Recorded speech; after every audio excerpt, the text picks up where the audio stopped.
W. Willingham and his wife, Mary Willingham, who became Kingston, Texas. Murphy was the seventh of 12 children. I'm sorry our schedule won't allow us to stay in the area until they come back, but perhaps I'll get together with them somewhere down Rosie Bell. Murphy, a sharecropping family, barely equipment that we fought with during World War II.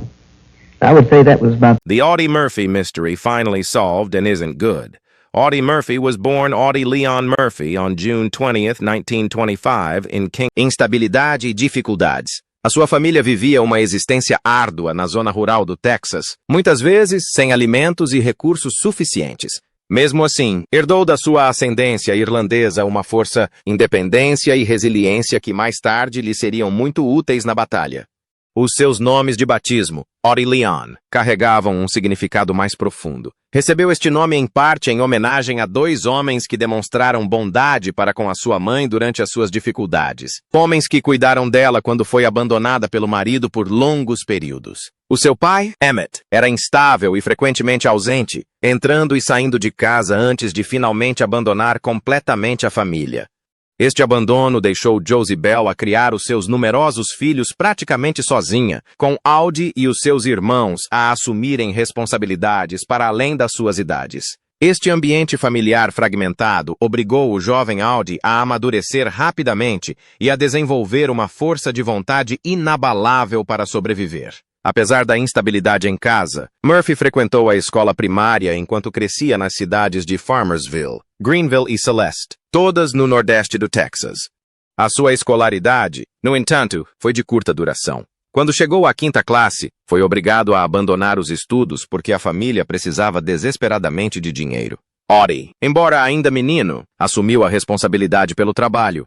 Encontrou emprego como colhedor de algodão, trabalhando longas horas nos campos escaldantes do Texas por um salário miserável. Estes anos incutiram-lhe não só uma ética de trabalho implacável, mas também uma compreensão das dificuldades enfrentadas pelos americanos comuns durante a Grande Depressão. Em 1941, a tragédia atingiu-o com a morte da mãe, fragmentando ainda mais a família, já de si fragilizada.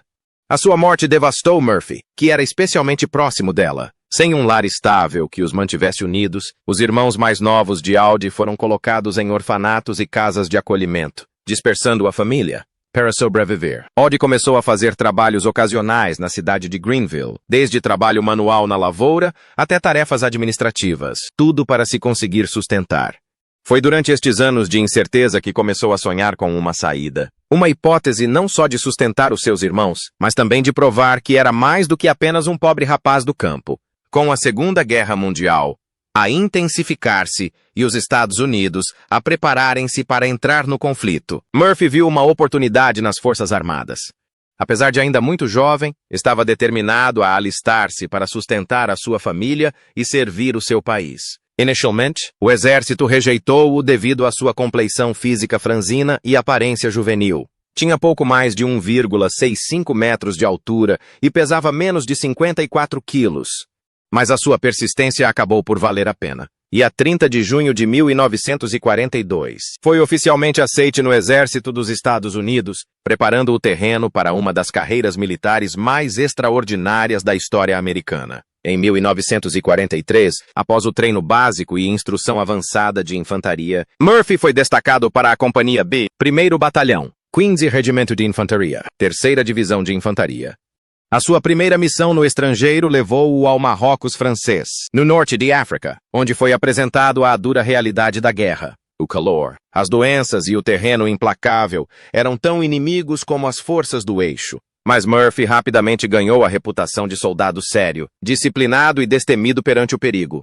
Em julho de 1943, demonstrando liderança e habilidade sob pressão, Murphy foi promovido a cabo enquanto a sua divisão se preparava para a crucial invasão aliada da Sicília. Esta campanha foi fundamental para aligeirar o controle do eixo no Mediterrâneo. Em agosto de 1943, o 7º Regimento de Infantaria capturou e garantiu o controle do porto vital de Messina, marcando o sucesso da campanha.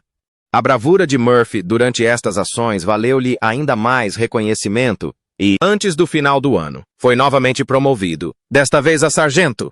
No ano seguinte, em agosto de 1944, Murphy destacou-se durante a Operação Dragoon, a invasão aliada do sul de França. Aqui, a sua coragem e brilhantismo tático tornaram-se ainda mais evidentes. Lutou contra os nazis com uma determinação implacável, arriscando muitas vezes a própria vida muito além do seu dever. As suas ações valeram-lhe uma promoção a segundo-tenente. E ele e a sua unidade, o 1º Batalhão do 15º Regimento de Infantaria, foram coletivamente homenageados com a citação presidencial de unidade, uma das mais altas condecorações para unidades militares. Em setembro de 1944, durante o avanço aliado no nordeste de França, a 3ª Divisão de Infantaria enfrentou uma forte resistência alemã. A coragem inabalável de Murphy sob fogo inimigo era notável. Inúmeras vezes, expôs-se ao fogo inimigo para liderar os seus homens, resgatar camaradas feridos ou repelir contra-ataques. A sua bravura não passou despercebida, e começou a acumular uma longa lista de medalhas e condecorações, cada uma delas um testemunho do seu valor. Em 1945, já tinha consolidado a sua reputação durante a Batalha pela Bolsa de Colmar, um dos confrontos mais decisivos em França. Liderando um dos mais importantes contra-ataques da campanha. Demonstrou um heroísmo extraordinário, dirigindo pessoalmente o fogo e comandando os seus homens contra forças inimigas em número muito superior. A sua bravura valeu-lhe mais uma promoção, desta vez, a 1º-tenente. E foi nomeado oficial de ligação, sendo chamado de volta da linha da frente para o quartel-general. Embora mais seguro do que o combate, este cargo realçava a elevada estima em que era tido pelos seus superiores. Após a guerra, a carreira militar de Murphy continuou de diferentes formas. Em 1950, foi nomeado capitão da 36ª Divisão de Infantaria da Guarda Nacional do Texas, mas a sua vida estava prestes a tomar um rumo surpreendente. Nesse mesmo ano, Hollywood chamou-o, já celebrado como herói de guerra. Murphy começou a atuar em filmes de guerra, onde as suas experiências autênticas trouxeram realismo para o ecrã. O auge da sua carreira cinematográfica deu-se com To Hell and Back, 1955, uma adaptação do seu livro autobiográfico com o mesmo nome. Interpretando-se a si próprio, Murphy ofereceu ao público um vislumbre da verdadeira dinâmica do combate, como só ele a poderia retratar. O filme tornou-se um dos lançamentos de maior sucesso da Universal Pictures na década. Entretanto, os seus compromissos militares continuavam. Em 1956, foi promovido ao posto de major na reserva do Exército dos Estados Unidos. Um reconhecimento pelo seu serviço contínuo, mesmo com o florescimento da sua carreira em Hollywood. Uma década depois, foi dispensado da Guarda Nacional do Texas, embora se tenha mantido ativo nos círculos militares e comprometido com causas de veteranos. Finalmente, em maio de 1969, após quase 3 décadas de serviço ativo e na reserva, Murphy reformou-se formalmente do Exército dos Estados Unidos. Nessa altura, já tinha deixado um legado incomparável. O soldado norte-americano mais condecorado da Segunda Guerra Mundial. Um homem cujas medalhas e honras incluíam a Medalha de Honra, a Cruz de Serviço Distinto, 2 estrelas de prata, a Estrela de Bronze, o Coração Púrpura e muitas outras. Em 1949, no auge da sua fama como herói de guerra condecorado e ator promissor em Hollywood, Audie Murphy casou-se pela primeira vez com a atriz Wanda Hendricks. Wanda era uma jovem estrela talentosa da indústria cinematográfica e a união atraiu inicialmente uma considerável atenção do público e dos mídia, que a viam como um casamento glamouroso entre um veterano de guerra celebrado e uma atriz promissora. No entanto, apesar da excitação em torno da relação, o casamento revelou-se conturbado quase desde o início. Murphy carregava consigo os efeitos persistentes das suas experiências na guerra, incluindo as cicatrizes psicológicas da batalha, e o que mais tarde seria reconhecido como perturbação de estresse pós-traumático.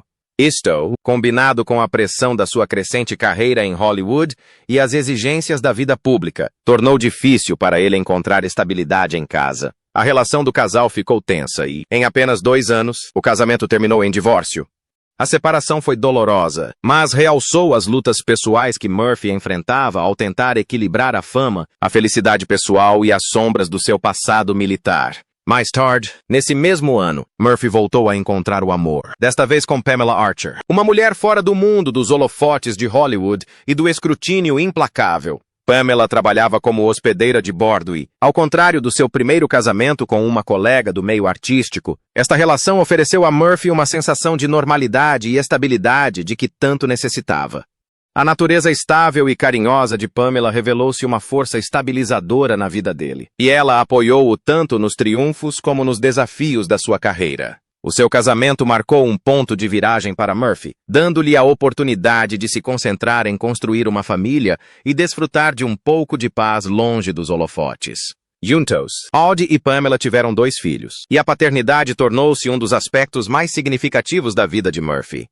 O seu primeiro filho, Terrence Michael Terry Murphy, era motivo de grande orgulho para ele, e o seu segundo filho, James Shannon Skipper Murphy, completou a família. Apesar da exigente agenda de trabalho em Hollywood e da persistente angústia que carregava desde a guerra, Murphy esforçou-se sinceramente por estar presente na vida dos filhos.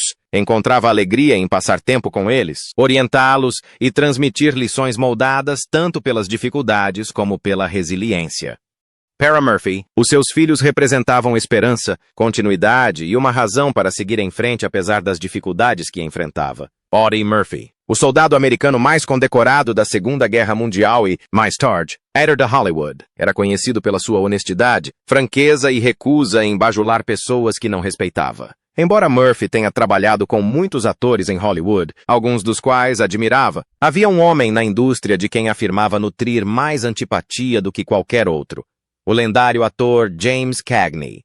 A sua opinião sobre Cagney era excepcionalmente ácida, especialmente porque Murphy costumava ser diplomático ao falar dos seus colegas. Mas, em conversas privadas, Murphy supostamente deixava os seus sentimentos bem claros. A antipatia de Murphy tinha origem naquilo que considerava ser arrogância e condescendência. Segundo quem o conhecia, Murphy acreditava que Cagney, apesar da sua imensa fama, menosprezava as pessoas que não tinham a mesma formação ou círculo de representação. Em Hollywood, Murphy sempre foi tratado como uma espécie de outsider. Não tinha formação clássica, não cresceu no teatro e não possuía educação formal nas artes. Veio da pobreza na zona rural do Texas, alcançou a fama pelos seus atos heróicos na guerra e entrou para a indústria cinematográfica principalmente por causa do seu historial militar e não por paixão pela representação. Murphy comentou uma vez: Cagney agia como se o resto de nós não pertencesse ao mesmo ramo. Nunca teve uma boa opinião sobre os soldados que se tornavam atores. Para ele, éramos amadores a jogar algo que lhe pertencia. O conflito entre Murphy e Cagney era também cultural. Cagney nasceu na cidade de Nova York, cresceu em bairros violentos onde aprendeu a ser duro desde cedo, e levou essa personalidade esperta e falastrona para os seus papéis no cinema. Murphy, por outro lado, era um texano tranquilo e humilde que preferia a honestidade à bravata. Enquanto o público adorava a energia explosiva e a arrogância de Cagney no ecrã, Murphy via as coisas de forma diferente. Nunca suportei aquelas caretas que ele fazia, disse Murphy, certa vez, sobre o estilo de representação de Cagney. Interpretava o mesmo tipo durão em todos os filmes. Para mim, era tudo falso. Talvez o público tenha acreditado, mas eu não. O que realmente parecia colocar Murphy contra Cagney, no entanto, era a atitude deste último em relação à guerra e aos veteranos.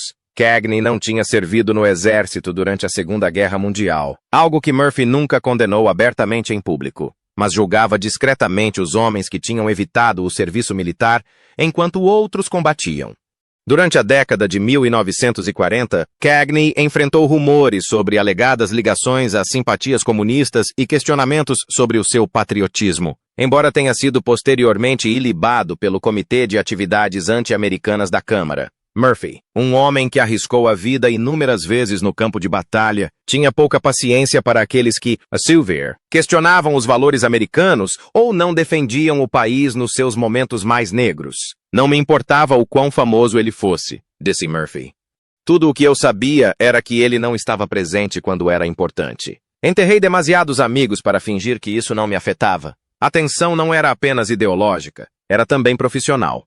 Murphy revelou, em tempos, que achava Cagney desdenhoso quando se encontravam nos círculos sociais de Hollywood. Segundo Murphy, Cagney tratava-o como uma curiosidade, um herói de guerra a tentar representar, em vez de um verdadeiro artista. Chamou-me soldado mais do que uma vez, e não de uma forma amigável, recordou Murphy.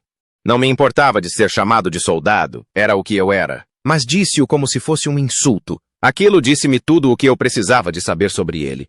Para Murphy, o respeito era tudo. Admirava os atores que tratavam os outros com dignidade, independentemente da sua origem. Estrelas como James Stewart, ele próprio um piloto condecorado da Força Aérea, conquistaram a admiração de Murphy porque combinavam o talento com a humildade. Mas, como Cagney, Murphy sentia que só havia ego. Estava sempre a representar, mesmo fora das telas, comentou Murphy certa vez. Nunca se sabia quem era o verdadeiro homem, talvez nem existisse um. Com o tempo, a antipatia de Murphy por Cagney transformou-se em desprezo absoluto. Mesmo quando outros em Hollywood elogiavam Cagney como um dos maiores atores da sua geração, Murphy recusava-se a participar. Em entrevistas, quando questionado sobre Cagney, Murphy mudava de assunto ou fazia apenas comentários lacônicos. Em particular, era mais direto. Odiava-o mais do que qualquer outra pessoa em Hollywood, confidenciou Murphy a um amigo, em tempos. Não era inveja. Nunca quis ser como ele. Simplesmente não suportava o que ele representava. Para mim, ele representava tudo o que havia de falso no mundo do espectáculo. Este ódio era invulgar para Murphy, que raramente permitia que os sentimentos pessoais influenciassem a sua vida pública. Na maior parte do tempo, evitava as quesilhas de Hollywood, preferindo manter o seu círculo pequeno e leal. Mas com James Cagney, abriu uma exceção. Fosse por ressentimento em relação à atitude desdenhosa de Cagney, a sua recusa em servir no exército ou ao seu estilo de autopromoção, Audie Murphy simplesmente não conseguia perdoá-lo. Para o resto da vida. Sempre que o assunto James Cagney surgia, Murphy nunca suavizou a sua posição. Enquanto o público e a crítica continuavam a aclamar Cagney como um dos grandes, Murphy carregava consigo uma profunda amargura pessoal que nunca se dissipou. As suas palavras resumiam-no claramente. Algumas pessoas em Hollywood eu respeitava, outras não me importavam muito. Mas Cagney, eu odiava-o mais do que qualquer outra pessoa. A 28 de maio de 1971, Murphy morreu quando o avião privado em que seguia se despenhou na encosta de uma montanha a 22 quilômetros náuticos a noroeste de Roanoke, Virgínia, sob condições de chuva, nuvens, nevoeiro e visibilidade nula. O piloto e outros 4 passageiros também morreram.